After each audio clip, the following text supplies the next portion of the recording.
कोकणामध्ये सुरू असलेल्या ऑपरेशन टायगरच्या अनुषंगाने दररोज ठाकरे गटाला फटके बसत आहेत. असाच एक मोठा फटका आता दापोली विधानसभा मतदारसंघामध्ये देखील बसणार आहे.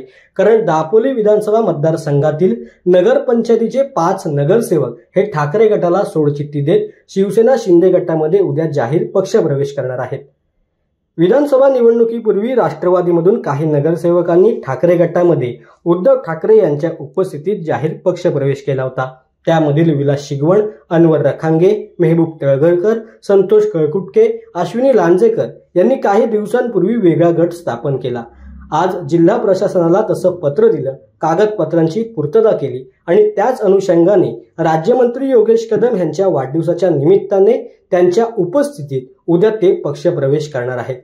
5 नगरसेवकांच्या ह्या पक्षप्रवेशामुळे ठाकरे गटाला नगरपंचायतीमध्ये मोठं खिंडार पडणार असून शिंदे गटाची नगरपंचायतीमधील ताकद आता वाढणार आहे.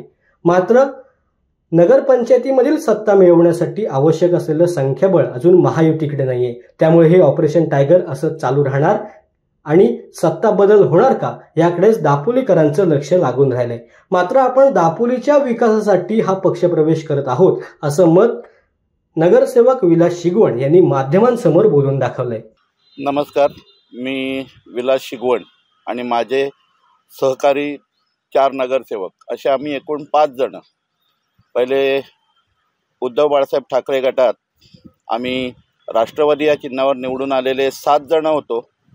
8 जण त्यातल्या 7 जणांनी आम्ही उद्धव बाळासाहेब ठाकरे गटात ह्या विधानसभेच्या इलेक्शनपूर्वी प्रवेश केला. तर त्याचं कारण असं होतं की त्यावेळेला आम्ही विरोधी पक्षात असून आता ही सत्ता येईल युबीटीची असं आम्हाला सगळ्यांनी सांगितलं आणि विकास तर ठप्प होता दापोलीचा. तर त्या दृष्टीने आम्ही हे डोळ्यासमोर ठेवून निव्वळ आमची कामं वार्डातली व्हावीत यासाठी आम्ही युबीटीमध्ये प्रवेश केला. परंतु त्यानंतर जे विधानसभेचे निकाल लागले त्या निकालात पूर्णपणे युबीटीचा पराभव झाला. त्यामुळं आमची परत पूर्णपणे निराशा झाली आणि जी कामं त्याच वेळेला नामदार योगेश दादा कदम यांच्या मार्फत दापोली तालुक्यात आणि शहरातही जिथे दादांचे जे नगरसेवक होते त्यांच्या वार्डात जी कामं होत होती ती आम्ही पाहत होतो. आणि अक्षरशः माझ्या वार्डात 30 मीटरचा साधा पेवर ब्लॉकचा रस्ताही मी करू शकलो नाही 3 वर्षात, अशी परिस्थिती होती.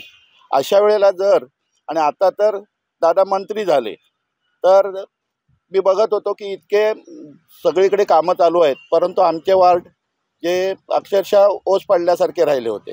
तर त्याच्यात चांगला विकास व्हावा, त्याच्यातले जे कामं आहेत ज्यासाठी आम्ही निवडून आलो आहे ती कामं लोकांची व्हावीत म्हणून निव्वळ आम्ही 5 जणांनी हा निर्णय घेतला की आता 2 वर्ष उरलेत, 3 वर्ष तर संपलेली आहेत, अजूनही पुढची 2 वर्ष अशीच घालवायची का?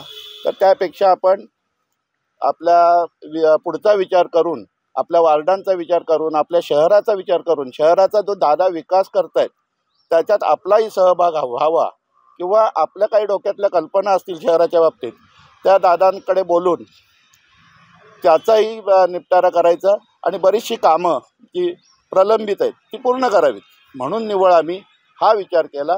आणि आज आम्ही गट स्थापन केलेला आहे आणि उद्या दादांचा वाढदिवस आहे. त्या वाढदिवसाला आम्ही त्यांना एक चांगल्या प्रकारचं बक्षीस द्यायचं आणि उद्या आम्ही प्रवेश करायचा असं ठरवलेलं आहे.